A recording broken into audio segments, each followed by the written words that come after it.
ঢাকা শহরে ফোন করেছিলাম আমি তাদেরকে জিজ্ঞেস করেছিলাম যে আচ্ছা, আমি তো বহু বছর যাবৎ দেশের বাইরে আছি, এখন তো শুনি দেশে বলে বিদ্যুৎ থাকে না, এই বিদ্যুৎ বলে সবসময় থাকে, এই যে অবৈধ সরকারের বিভিন্ন মন্ত্রীদের, তথাকথিত মন্ত্রীদের, অবৈধ মন্ত্রীদের বক্তব্য বিবৃতিতে শুনি এখন বলে আর বিদ্যুৎ যায় না। তো বিদ্যুৎ কি যায় না? বিদ্যুৎ কি সারাক্ষণ থাকে? আমি ধানমন্ডিতে কথা বলেছি একজনের সাথে, আমি তেজগাঁয়ে কথা বলেছি, আমি মিরপুরে কথা বলেছি, আমি বাড্ডাতে কথা বলেছি, আমি উত্তরাতে কথা বলেছি, আমি কমলাপুরের পিছনে জায়গাটার নাম কি, বাসাবতে আমি কথা বলেছি, ড্যামরাতে আমি কথা বলেছি। যতগুলো জায়গায় কথা বলেছি প্রত্যেকটি জায়গা থেকে আমি শুনেছি প্রতিদিন লোডশেডিং হয়, প্রতিদিন 1.5-2 ঘন্টা করে কারেন্ট থাকে না। ঢাকায় যদি এই অবস্থা হয়, ঢাকার বাইরে কি অবস্থা সেটি আপনারা আন্দাজ করতে পারেন। ঢাকার বাইরে থেকে যেই কয়টি খবর আমি নিয়েছি, প্রত্যেকটি জেলা থেকে আমাকে বলেছে গড়ে প্রতিদিন 3-4 ঘন্টা করে মিনিমাম কারেন্ট থাকে না। আসেন, এই প্রতারক সরকার, এই অবৈধ সরকার শুধু অবৈধই নয়, এই অবৈধ সরকার শুধু আন্তর্জাতিকভাবে স্বীকৃত স্বৈরাচার সরকারই নয়, এই আন্তর্জাতিকভাবে স্বীকৃত সরকার শুধু আন্তর্জাতিকভাবে স্বীকৃত স্বৈরাচারই নয়, এরা আন্তর্জাতিক স্বীকৃত দুর্নীতিবাজ সরকারও। এবং সমগ্র দেশবাসীর সামনে, সমগ্র দেশবাসীর দৃষ্টিতে এরা একটি প্রতারক সরকার। বিদ্যুৎ দে, গ্যাস দে, পানি দে, নইলে গদি ছেড়ে। গ্যাসের দাম, বিদ্যুতের দাম কমাতে হবে। গ্যাসের দাম, বিদ্যুতের দাম, চাল ডাল তেলের দাম নইলে গদি। যে অভিযোগ তারেক রহমান করেছিল হাসিনা সরকারের বিরুদ্ধে, তার চাইতে বড় অভিযোগের তীর আজকে তারেক রহমানের দিকে। যেই স্লোগান বিএনপির প্রেসিডেন্ট মির্জা ফখরুল ইসলাম আলমগীর দিছিলেন, তার চাইতে বড় গলার স্লোগান দিয়া বিদ্যুৎ অফিসগুলোতে হামলা করতেছে বিদ্যুৎ না পাওয়া বিক্ষুব্ধ জনতা। বিএনপি সমাধান দিতে পারতেছে না। বিদ্যুৎ মন্ত্রী নিজেই কইছে কিছু করার নাই, শুধু বৈশা বৈশা অপেক্ষা করা ছাড়া কিছু করার নাই, কিছু ম্যানেজমেন্ট করা।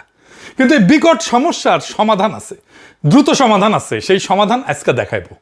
দেখে অবশ্য পরে কইবেন এত সহজ সমস্যার সমাধান। কিন্তু সরকার কেন সমাধান করতে পারতেছে না? তারা সমাধান করতে পারতেছে না কারণ সে সমস্যাটার সমাধানে আন্তরিক না।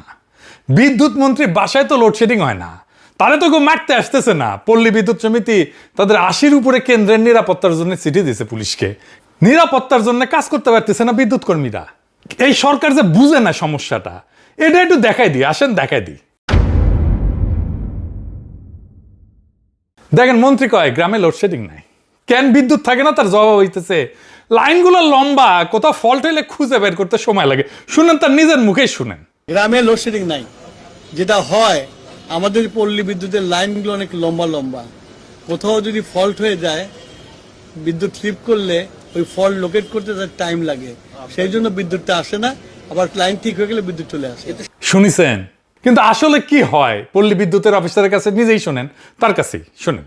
এই লোডশেডিং এর দায়িত্ব আমার না, আমার গ্রিড থেকে বরাদ্দ দিচ্ছে, আমার দরকার হলো আপনার 8 মেগাওয়াট, আমাকে দিচ্ছে 2 মেগাওয়াট। তাহলে আমি কয়টা লাইন চালু করতে পারি? একটা করে লাইন চালাইতে হয়। মনে করেন 6টা লাইন, আমি যদি একটা লাইন চালু করি, তাহলে বাকি লাইনগুলো আবার রোটেট করে চালু করতে গেলে কতক্ষণ সময় লাগবে? একবার আপনি চিন্তা করেন বিষয়টা। শুনিছেন? যা লাগবে তার 4 ভাগের 1 ভাগ দিতেছে, লাগবে 100 দিতেছে 25, আর কয় বিদ্যুতের লাইন লম্বা। আরেকজন কর্মকর্তার কাছে শুনেন। আসসালামু আলাইকুম। তো দুঃখের কথা কি বলবো, লোডশেডিং এর জ্বালায় আমরাই তো অতিষ্ঠ, আর গ্রাহকের কথা নাই বা বললাম। কথাটা বলারও একটা কারণ আছে। এই যে দেখেন, আমার এখন মেন লাইনের সাপ্লাই দেখেন 1380 কিলোওয়াট, মানে হচ্ছে 1.3 মেগাওয়াট। এখন এটা দেখানোর পরে যদি বলি যে আমার এখানে 4টা লাইন আছে, 4টা লাইনের 3টাই বন্ধ, একটা লাইন চালু রাখতে পারছি, এটার কারণ লোডশেডিং। তো লোডশেডিং এর এত পরিমাণ ভয়াবহতা যে আমার 4টা লাইনের 3টা বন্ধ রাখতে হচ্ছে। তা হিসাব করেন যে একটা লাইন চালু করতে হলে আমার কত ঘন্টা পর পর বিদ্যুৎ সে একটা লাইনে দিতে পারবো। এখন যে লাইনটা চালু আছে, এই লাইনটা যদি একবার বন্ধ হয় 3 ঘন্টা বন্ধ থাকবে, 3 ঘন্টা পর 1 ঘন্টা পাবে। তো এই হচ্ছে পরিস্থিতি আমার চাকরি লাইফের। ভয়াবহ লোডশেডিং, এটাই আমি ফেস করতেছি। এর আগে এরকম লোডশেডিং আমি কখনো পাইনি। এখন কি হইতেছে দেখেন, কি করতেছে এই পল্লী বিদ্যুতের কর্মীদের সাথে বিক্ষুব্ধ জনতা।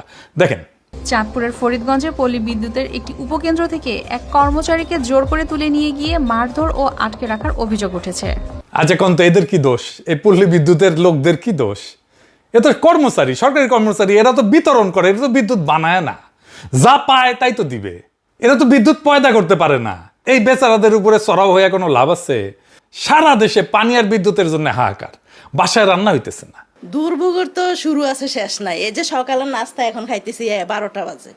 রাইস কুকারে ভাত রান্না করা লাগে, এই যে কারেন্টের চুলারে তরকারি রান্না করা লাগে, রান্না তুলে দিলে কারেন্ট চলে যায়, তখন আবার বসে থাকা লাগে। যদি এটা যদি কারেন্ট না থাকে তাহলে আপনার সিলিন্ডারের দাম হয়েছে আপনার 2000-2500 টাকা। এখন আমরা কি করব সেটা বলেন, আমরা না খেয়ে তো মরতে হবে। এটা ঢাকার অবস্থা। সরকারের কাছে টাকা নাই জ্বালানি কেনার। আমার কথা না, বিদ্যুৎ আর জ্বালানি প্রতিমন্ত্রী অনিন্দ ইসলাম অমিত কইছে নিরবিচ্ছিন্ন জ্বালানি সরবরাহ নিশ্চিত করার মতো যথেষ্ট অর্থ সরকারের হাতে নাই। আসলে আমাদের কাজটি হচ্ছে সাপ্লাই এন্ডে, আমরা সরবরাহটা আসলে নিশ্চিত করব। সরবরাহ নিশ্চিত করবার জন্য তো আসলে অর্থের যোগানটি থাকতে হবে। সেই যোগানের ক্ষেত্রে আসলে সেই জায়গাটি আমাদের হাতে নেই। আমরা সকলে জানি অ্যারাউন্ড 30,000 মেগাওয়াট আমাদের ক্যাপাসিটি আছে, কিন্তু পাওয়ার প্ল্যান্ট চালানোর জন্য প্রয়োজনীয় জ্বালানি আমরা সরবরাহ করতে পারছি না। দেখেছেন কি অবস্থা? বিদ্যুৎ কেন্দ্র চালানোর মতো যথেষ্ট জ্বালানিও নাই। কেন নাই? কারণ জ্বালানি পণ্যের আমদানি ব্যয় $5 বিলিয়ন থেকে বেড়ে $10.6 বিলিয়ন হয়েছে। এক বছরে 107% বাড়ছে, দ্বিগুণেরও বেশি। সারের দামও বাড়ছে, প্রায় 2.5 বিলিয়ন থেকে প্রায় 4 বিলিয়নে গেছে। রিজার্ভ তো 32 বিলিয়নের গড়ে, মানে শুধু জ্বালানি কিনতেই প্রত্যেক বছর রিজার্ভের 1/3 সমান ডলার লাগতেছে। এই দাম করলে আরো বাড়তে পারে। শুধু কি তাই, অভাগা যেদিকে চায় সাগর শুকায় যায়। এলএনজি গ্যাসে হয়েছে আরেক গ্যাঞ্জাম। কি গ্যাঞ্জাম? আমাদের গ্যাসের একটা বড় অংশ আসে বিদেশ থেকে এলএনজি হিসেবে। এলএনজি মানে তরল করা প্রাকৃতিক গ্যাস। গ্যাসকে -160 ডিগ্রিতে নিলে ঠান্ডা করলে তরল হয়ে যায়, তরল পানির মতো তরল হয়। তারপরে জাহাজে করে ওটা আনা হয়। কিন্তু তরল জিনিসটা তো আর সরাসরি আপনার চুলায় যায় না, তাই না? পাইপ লাইনেও ঢোকে না। তার আগে ওইটা আবার গরম করে নিতে হয়, গরম করে আবার গ্যাসে ফেরত আনতে হয়। এই কাজটা করে মহেশখালীতে সমুদ্রের উপরে ভাসতে থাকা 2টা টার্মিনাল, একটা এক্সিলারেট এনার্জির আর একটা সামিটের, দুটোই বেসরকারি। এদের কাজ একটাই, জাহাজ থেকে তরল গ্যাস নামানো, গরম করে গ্যাসে বদলানো, তারপরে পাইপে পাঠানো। এক্সেলারেটের 2টা বয়লার আছে, গরম করার যন্ত্র আর কি, এটা নষ্ট, রক্ষণাবেক্ষণে বন্ধ। আর সামিটে জাহাজ আসছে, এলএনজি ভরা জাহাজ, কিন্তু বাতাসের কারণে জাহাজটাকে নিরাপদে ফেরানোই যাইতেছে না। এই মাল খালাসি শুরু করা হয়নি, জাহাজ ভর্তি গ্যাস সমুদ্রে ভাসতেছে। চিন্তা করে দেখেন, আমাদের কেনা গ্যাস, ডলার দিয়ে কেনা গ্যাস, গ্যাস আছে কিন্তু ব্যবহার করা যাইতেছে না। মানে সমস্যাটা শুধু টাকারও না, সমস্যাটা যন্ত্রেরও। 1 টাকা না থাকলে গ্যাস কেনা যায় না, 2 টাকা থাকলেও গ্যাস আনলেও সেটা ব্যবহারযোগ্য করার ক্ষমতা আমাদের নাই। আমরা 15 বছর ধরে কেন্দ্র বসেছি, কিন্তু সেই কেন্দ্রে জ্বালানি পৌঁছানোর অবকাঠামো এটা তৈরি করিনি। বসাইলে এটা বসাইছি, 2 নাম্বারটা রাখি নাই, এটা বিকল্প রাখি নাই। তাই আজকে একটা বয়লার নষ্ট হইলে আর একদিনে বাতাস বেশি বইলে দেশ অন্ধকার হইয়া যায়। গ্যাস চাইলেও যে আনা যাবে না, টাকা থাকলেও যে আনা যাবে না, এটা আবার কইতেছে সরকারের আরেক মন্ত্রী, বাম মন্ত্রী জোনায়েদ সাকি। শুনেন, এই মুহূর্তে আপাতত দেশের গ্যাস উত্তোলনের সর্বাত্মক উদ্যোগ ছাড়া এবং বাইরে থেকে গ্যাস আমদানি করার চেষ্টা করা ছাড়া, যেটা পাওয়া খুবই দুর্লভ হয়ে যাচ্ছে এবং সেখানে প্রচুর সময় লাগবে। মানে মালয়েশিয়া যে তরলীকৃত গ্যাস দিতে চাচ্ছে, কিছুটা পাওয়া যাবে, কিন্তু যে কন্টেইনারে আনবে ওইটা চায়না নির্মাণ করে দিতে বলেছে, 1.5 থেকে 2 বছর লাগবে। ফলে আমরা কোনো সমাধান করা যাচ্ছে না।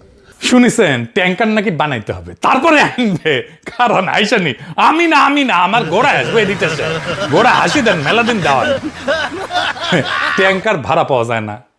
এখন যে এলএনজি আনে সরকার, সেটা কি নিজের ট্যাঙ্কারে আনে নাকি সরকার? বালচুন। বাংলাদেশ নিজে কোনো এলএনজি ট্যাঙ্কার ভাড়াও করে না, নিজেও করে না, কেনেও না। চুক্তিগুলো এরকম, এটা ডেলিভার টু এক্সশিপ, মানে জাহাজ জোগাড় করা বিক্রেতার দায়িত্ব। কাতার এনার্জি থেকে আমরা এলএনজি আনি, ওকিউ ট্রেডিং থেকে এলএনজি আনি, এক্সেলারেটও আনে। স্পট বিক্রেতার নিজের বা নিজের চার্টার করা জাহাজে মহেশখালী পর্যন্ত পৌঁছায় দেয়। মানে ওই যা কইতেছে কথা, সেটা সে নিজেই বুঝে না, জানেও না। সরকার চালাইতেছে, ওর আমলা যা কয়ে দিছে ওইটা এসে বমি করে দিতেছে। যে সাংবাদিকরা তার প্রশ্ন করতেছে, সেও জানে না যে এলএনজি আনার জন্য ট্যাঙ্কার বানায় আনার দরকার নাই। মানে আমাকে বালচুন পেয়েছে কিরকম, বাটপার আম তার কাছে না। ওর যে লেভেল অফ ইন্টেলিজেন্স, ঠিক ওই একই লেভেল অফ ইন্টেলিজেন্স আর আন্ডারস্ট্যান্ডিং নিয়ে বিএনপি সরকারের মন্ত্রীরা কাজ করে। জুনায়েদ সাকি বলে ট্যাঙ্কার বানাইতে দেবে চায় না, আর বাটপার তারেক বলে আমেরিকায় মেশিন বানাইতে দিছে। শুনেন, বিদ্যুৎ গ্যাস নিয়ে 6 মাস সময় পেয়েছে একটা অবকাঠামো তৈরি করতে। আমেরিকাতে একটা মেশিন বানাতে দিয়েছে, ওই মেশিনটা বানাইতে লাগবে 11 মাস। ওইটা 2 মাস লাগবে চায়নায় নিতে, কত হলো? 13 মাস। আর 2 মাস লাগবে মডিফাই করতে, কত হলো? 15 মাস। আর 2 মাস লাগবে বাংলাদেশে আনতে, কত হলো? 17 মাস। মানে বিদ্যুৎ সেক্টরের ডেভেলপমেন্টটা এরকম লং টাইম নাই, সুতরাং এসে হুট করে বানায় ফেলা অনেক কঠিন। শুনেছেন এরা পলিটিক্স করে, বাংলাদেশে দেশ চালায়, বুঝেছেন? কোন কিসিমের মাল দেশ চালায়, কোন কিসিমের জোকার দেশ চালায়। আবার নতুন তত্ত্ব আনিছে বিদ্যুৎ মন্ত্রী, বলছে যে বিদ্যুৎ চালিত রিক্সা বাইরে যাওয়ায় নাকি বিদ্যুতের চাহিদা বাড়িছে রাতের বেলা। সে নিজেই সংসদে কইছিল গ্রীষ্মকালে গরম আর সেচের কারণে গ্রীষ্মে 18,000 মেগাওয়াট বিদ্যুতের চাহিদা হয়। সেই টাইমে কিন্তু বলে না এটা রিক্সার কথা, এখন এটা বলির পাটা লাগবে, তো তাই বাই করেছে যুক্তি। চিন্তা করেন, মানে মাথা যা আসছে কয়ে দিতেছে। আবার দেখেন দেশে গ্যাস নাই, বিদ্যুৎ নাই, জ্বালানি নাই, 12 থেকে 18 ঘন্টা লোডশেডিং হয়, আবার নামাবে নাকি বৈদ্যুতিক বাস। মোটে মা রাধে না তপ্ত আর পান্তা, কি যে অবস্থা। জোকারে জোকারে ভর্তি। লোডশেডিং আগে হয়েছে, কিন্তু কথা হইতেছে রেকর্ড লোডশেডিং তো হয় না, এখন হইতেছে রেকর্ড লোডশেডিং। এই নতুন রেকর্ড কেন হইল সে জবাব তো দিতে হবে। বিদ্যুৎ জ্বালানি ছাড়া তো শিল্প কলকারখানা চলবে না। পেট্রোবাংলা চাহিদার মাত্র 56% গ্যাস দিতে পারতেছে। সাভার আশুলিয়া কারখানা উৎপাদন কমছে 50 থেকে 60% পর্যন্ত। এটা গিয়ে পড়বে কোথায়? আমাদের রপ্তানি কমছেও। হাসিনা আমলে 23-24 অর্থ বছরে রপ্তানি ছিল $44.7 বিলিয়ন। পরের বছর ইউনূস সরকারের আমলে সেটা বেড়ে দাঁড়িয়েছিল $48.28 বিলিয়ন, মানে 8.5% প্রবৃদ্ধি হয়েছিল। মানে হাসিনা পরের বছর তো রপ্তানি বেড়ছে, ভালোই বেড়ছে। এই বছরের লক্ষ্য ঠিক করা হয়েছিল $55 বিলিয়ন, 16% বেশি রপ্তানি করবে। কাজ কত আর হয়েছে কত? 48 বিলিয়ন। ইউনূসের আমলের চাইতেও কম। লক্ষ্যমাত্রা যাইতে $7 বিলিয়ন কম। তো এই $7 বিলিয়ন করতে আসবে, আকাশ থেকে পয়সা হবে। এই ঘাটতিটা পড়বে কোথায়? পড়বে বাজারে। পড়িছেও তাই, জিনিসপত্রের দাম আকাশ ছুঁইছে, আপনারা আয়ত বাড়তেছে না, বাড়ছে কে তারা হাসপাস করিচ্ছে। দেখেন কালকা বাসা থেকে আমার বলছে 1 গুড়া চিনি গুঁড়া চাউল নিতে, চাষি চিনি গুঁড়া চাউল কিনতে গিয়ে চাই 230 টাকা। এগুলো কোথায় গেলি? পেঁয়াজ নিছি 2 দিন আগে নিছি 35 টাকা, কালকে চাই 70 টাকা। এরপর কাঁচা বাজার কি অবস্থা? 100-150 টাকা দিতে কোনো তরি দরকারই নাই। আমরা কোন দেশে আসি? আমার মতো লোকে বাজারে এলে আমি 1000 টাকার বাজার প্রতিদিন করতে পারবো? গ্যাসের দাম বাড়তি, তেলের দাম বাড়তি, বিদ্যুতের দাম বাড়তি, ঘর ভাড়া বাড়তি, আপনি রিক্সাতে যাবেন রিক্সা ভাড়া বাড়তি। এটা কোন রাষ্ট্রে বসবাস করি? সিন্ডিকেট সব জায়গায় সিন্ডিকেট। কাঁচামরিচের কেজি হচ্ছে 300 টাকা, ধনিয়া পাতা 300 টাকা, 80 টাকার ফুলকপি হচ্ছে 120 টাকা। কিভাবে কিনবো? অল্প অল্প নিচ্ছে আর কি। সবকিছুর দাম বেড়ে গেছে হঠাৎ করে। এই অগাস্ট মাসে কয়েকদিন আগে ঢাকার বাজারে যুগান্তর প্রতিবেদন করছে ডিম 150 থেকে 155 টাকা ছিল ডজনে, এক সপ্তাহে বাড়ছে 10 থেকে 15 টাকা ডজনে। ব্রয়লার মুরগি 200 টাকা কেজি থেকে 200 টাকা কেজি ছিল, সপ্তাহে বাড়ছে 10 টাকা। মাছে কেজিতে 20 থেকে 30 টাকা বাড়িছে এক সপ্তাহে। নিম্নবিত্ত পরিবারগুলো হাঁসফাঁস খাইতেছে, প্রত্যেক দিন খাদ্য তালিকা থেকে একটার পর একটা জিনিস বাদ দিতে বাধ্য হচ্ছে। কেউ সঞ্চয় ভাঙতেছে, কেউ ধার করে সংসার চালাইতেছে। ভয়াবহ অবস্থা, আপনারা নিজেরাই জানেন, আমার আর বলার দরকার নেই। রিজভি ভাই গত বছর জানুয়ারিতে কইছিল দ্রব্যমূল্য নিয়ন্ত্রণে অন্তর্বর্তীকালীন সরকার নাকি ব্যর্থ। 5 মাস হয়নি কিন্তু তখন ইউনূস সরকারের। তাই নির্বাচন লাগবে। বিএনপি প্রেসিডেন্ট কইছিল বর্তমান সংকটের একমাত্র সমাধান নাকি নির্বাচন। তো নির্বাচন তো হয়েছে, সংকট কেন যায় না? এখন ক্যারাটা নির্বাচন লাগবে সংকট কাটাইতে হইলে। এই বিদ্যুৎ সংকটের সমাধানের জন্য ক্যারাটা নির্বাচন লাগবে। নির্বাচন কইরা তো হ্যাঁ প্রেসিডেন্ট হয়েছে, অনেকে এমপি মন্ত্রী হয়েছে, সাধারণ মানুষের কি হয়েছে? যে তিমিরে ছিল সেই তিমিরেই আছে, আরো দুর্ভোগ বাড়িছে। এখন তো ইউনূস সরকারের আমলের চাইতে দাম বেশি জিনিসপত্রের। সেই জন্যেই অর্থমন্ত্রী আগে কয়ে দিছে দ্রব্যমূল্য বাড়বে, এপ্রিলে কইছে। দেখেন চালাক আছে খোলে। হাসিনার অজুহাত ছিল ইউক্রেনের যুদ্ধ, বিএনপি সরকার অজুহাত হয়েছে ইরানের যুদ্ধ। তো এটা দায়ী কে? এটা তো একজন দায়ী আছে, তাই না? আসেন সেটা দেখে নিই। সহজ উত্তর, হাসিনার আমলের লুটপাট। কিন্তু এই লুটপাট বললে মানুষ ভাবে টাকা চুরি হয়েছে। টাকা চুরির চাই তো ভয়ঙ্কর জিনিস হয়েছে। ওরা একটা ব্যবস্থা বানাইছিল যেখানে বিদ্যুৎ কেন্দ্র বানানো লাভজনক ছিল, কিন্তু বিদ্যুৎ দেয়া কারো দায়ী ছিল না, দায়িত্বই ছিল না। কেন্দ্র চলুক বা না চলুক ক্যাপাসিটি চার্জ যাবে ডলারে, আদালতে প্রশ্ন তোলা যাবে না, দায় মুক্তি আইন আছে, টেন্ডার লাগবে না, দরপত্র লাগবে না, ওরাই ঠিক করবে দাম কত, আমরা আর মামুরা বৈশা। আর ওই কেন্দ্র বানানোর টাকা ওইটা আবার ব্যাংক থেকে লোন নেবে। 1.5 লাখ কোটি টাকা লোন নিছে, সেটা আর ফেরত যায় নাই। শীর্ষ 20 জন ঋণ খেলাপির তালিকায় এই বিদ্যুৎ কেন্দ্রের মালিকের নামও আছে দুইটা। মানে এক হাতে রাষ্ট্রের কাছ থেকে ভাড়া আর এক হাতে ব্যাংক থেকে ঋণ, কোনোটাই ফেরত দেওয়া লাগে না। এটা চুরি না, চুরি হইলে তো টাকাটা যাইতো কোথাও না কোথাও, ব্যবস্থাটা থাকতো। এইখানে ব্যবস্থাটাই বানানো হয়েছিল টাকা যাওয়ার জন্য। রাস্তা, বিদ্যুৎ আসাটা ছিল বাই প্রোডাক্ট। বিএনপি সেই চুক্তিগুলো বাতিল করে নাই, আমরা কইছিলাম বাতিল করার জন্য, শুনে নাই। অথচ এই বিএনপি সরকারের আগের টার্মে এই বিদ্যুৎ আর পানি নিয়ে তুল কালাম হয়েছিল। পানি আর বিদ্যুৎ নিয়ে বিক্ষোভে বিএনপি গত টার্মে ডেমরায় এই বিএনপির এমপি ছিল সালাউদ্দিনকে এই জনতা ধাওয়া দিছিল, কঠিন ধাওয়া দিছিল। এই শিলং সালাউদ্দিন না, আর এক সালাউদ্দিন ডেমরার এমপি ছিল। সালাউদ্দিন দৌড়ে পালায়, তারপর নাম হয় তার দৌড় সালাউদ্দিন। দেখেন সেই সময়কার পত্রিকার নিউজগুলো দেখেন, এটিতে সে দৌড়ের ছবিটা দেন। ভিডিওটা খুঁজলাম মেলা পাই নাই, ভিডিওটা পেলে দিয়েন তো, ওইটা দরকার আছে এখন। আর এইটুকু ভাই তখন বিদ্যুৎ মন্ত্রী ছিল, আর খালেদা জিয়া সরকার তারা অপসারণ করেছিল মন্ত্রণালয় থেকে। কানসাটা ড্যামরায় এই সাথে একই সাথে গণবিস্ফোরণ হয়েছিল, গুলি চালিয়েছিল কানসাটে বিএনপি সরকার, মানুষ মারাও গেছিল। সেই একই ব্যর্থ বিদ্যুৎ মন্ত্রীকে আবারও সেই মন্ত্রণালয়ের দায়িত্ব দেওয়া হয়েছে। নিজে নিজে যদি মারা খাইতে চায় তারে কে বাঁচায়? সমস্যা তো আছে, সমাধান কি? হাসিনার উপরে দায় চাপানো দেওয়া সহজ, ইরান যুদ্ধের উপরে দায় চাপানো সহজ, ব্যাটারি চালিত রিক্সার উপরে দায় চাপানো সহজ, জোকারের মতো উল্টাপাল্টা যুক্তি দেওয়া সহজ। কঠিন হইল সমাধান বাইর করা। সমাধানের জন্য লাগে গভীর পড়াশোনা, প্রবলেম সলভিং আর অ্যানালিটিক্যাল স্কিল লাগে, তথ্য লাগে, কমিটমেন্ট লাগে, একটু বেরেন্টও লাগে আর কি। এখন তো পুরা সরকারে একটা লোক নাই যার এগুলো সবগুলো আছে। বিদ্যুৎ মন্ত্রী কইছে যে শুনেছেন তো, দিন গোনা ছাড়া আর ম্যানেজমেন্ট ছাড়া কিছু করেন নাই, সেটাও করতে পারতেছে না। মানে আপনি যারা লিডার বানাইছেন তার মেধা যতটুকু ওইখানে আপনি আটকায় যাবেন। কিছুদিন আগে একটা প্রশ্ন খুব ভাইরাল হয়েছিল, নারী কিসে আটকায়? ওই প্রশ্নের উত্তর পাওয়া খুবই মুশকিল, কিন্তু আমরা আটকাই পলিটিক্যাল লিডারদের বুদ্ধিমত্তায়। যাই হোক, এই সমস্যার সমাধান সম্ভব, খুবই সম্ভব, এক্ষুনি সম্ভব, রাইট নাও। এখন নিশ্চয়ই সবাই ভাবিচ্ছেন, দেখছে তো ঘামিচ্ছে দাদা, প্যারিসে গরম পড়ছে, চাঁদনি গরম হয়ে গেছে দাদা, আওলায় গেছে একেবারে। আসেন আলাপ করে নি, দেখাই যে সমাধান দিব, বুঝবেন যে বন্দুকের গুল্লি মিস হইতে পারে, আমার সলিউশন মিস হবে না। এটা সম্ভব, কয়েক মাসের মধ্যে সম্ভব। বাংলাদেশে এই মুহূর্তে বিদ্যুৎ উৎপাদন ক্ষমতা 29,000 মেগাওয়াট, আর সর্বোচ্চ চাহিদা হইতেছে 14 থেকে 15,000 মেগাওয়াট, অর্ধেক। চাহিদার দ্বিগুণ ক্ষমতা আমাদের আছে, তারপরে অন্ধকার। আমাদের বিদ্যুৎ কেন্দ্রের অভাব নাই, একেবারেই নাই, বরং দরকারের চাইতে দ্বিগুণ আছে। তাইলে বাতি চলে না কেন? কারণ কেন্দ্রগুলা বসে আছে। কেন? কেন্দ্র আছে, যন্ত্র আছে, কর্মী আছে, গ্রিডের লাইন টানা আছে, কিন্তু চলে না কেন? জ্বালানি কেনার টাকা নেই, আর ওদের যে টাকা পাও না সেটাও দেওয়া হয় নাই। বিদ্যুৎ কেন্দ্রগুলোর কাছে সরকারের বকেয়া প্রায় 50,000 কোটি টাকা। এখন ভাবেন, আপনি এক দোকানে 5 বছর ধরে বাকিতে মাল নিলেন, এখন গিয়া কইতেছেন ভাই আরো মাল দেন, দোকানদার কি করবে? দিবে মাল? তো সংকটটা তো টাকার। কেন্দ্র বন্ধ থাকতেছে টাকার অভাবে, সোজা হিসাব, যন্ত্রের অভাবে না। টাকাটা গেল কই? সরকারের টাকা যায় কই? এক, বিদেশ থেকে এলএনজি কিনতে ভর্তুকি দিতে হয়, সব জায়গায় ভর্তুকি। এই বছর প্রায় 14,600 কোটি টাকা ভর্তুকি দিছে। 2, বিদ্যুৎ কেন্দ্রগুলো বকে আছে 50,000 কোটি টাকা। 3 নাম্বার, অনেক কেন্দ্র বসে আছে কিন্তু তবু ভাড়া দিতে হইতেছে, ক্যাপাসিটি চার্জ এটার নাম। বিদ্যুৎ নেন বা না নেন, টাকা দিতেই হবে। গৌরী সেন টাকা দিবে, সরকারি মাল দরিয়ামে ঢাল। হাসিনা সিস্টেম করে গেছে, তারেক রহমানের সরকার সেটা চালাইতেছে বাধ্য ছাত্রের মতো। এই অর্থ বছরে ভাড়া বাবদই যাবে এই 48,000 কোটি টাকা।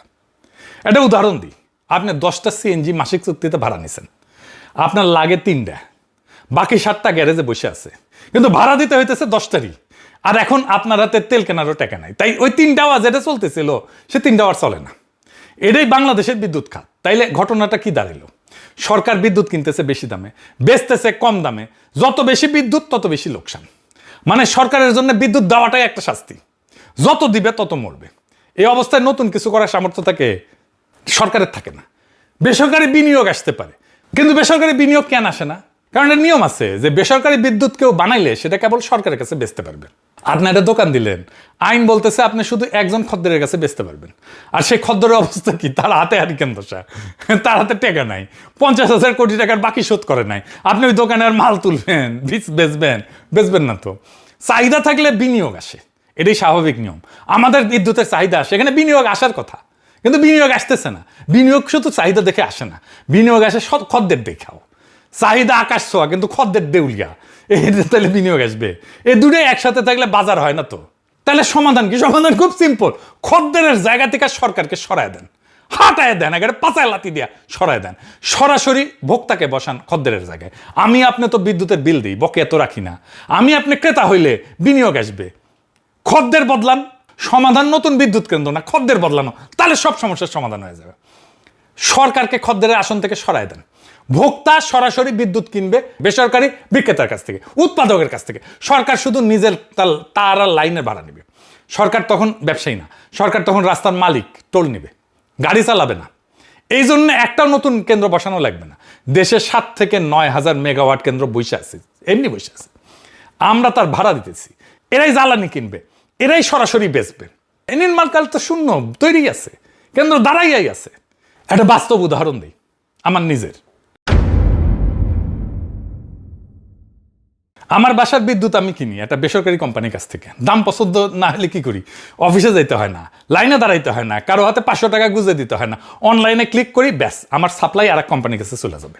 বিদ্যুৎ 1 সেকেন্ডের জন্য বন্ধ হবে না, কোনো মিস্ত্রি আসে না, কোনো তার বদলায় না, কারণ তার একটা তারই সবাই সাপ্লাই দেয়, বদলায় শুধু বিলের নামটা বদলায়।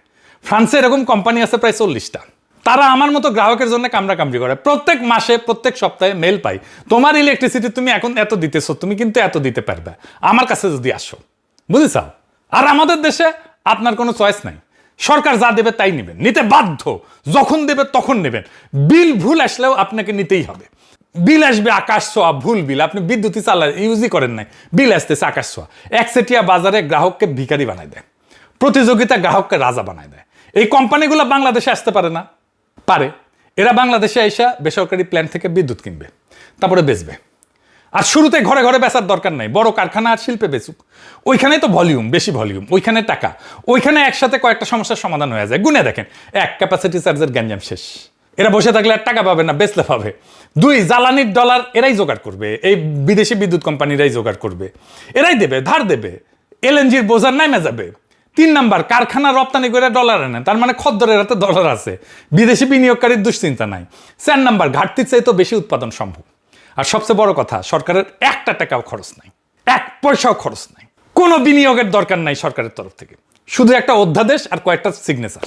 এটা বাস্তবায়ন করতে সব মিলিয়ে 3 থেকে 4 মাস লাগবে। আপনার কোনো লোডশেডিং থাকবে না 3 থেকে 4 মাসে, যদি এই পলিসি ফলো করা হয়।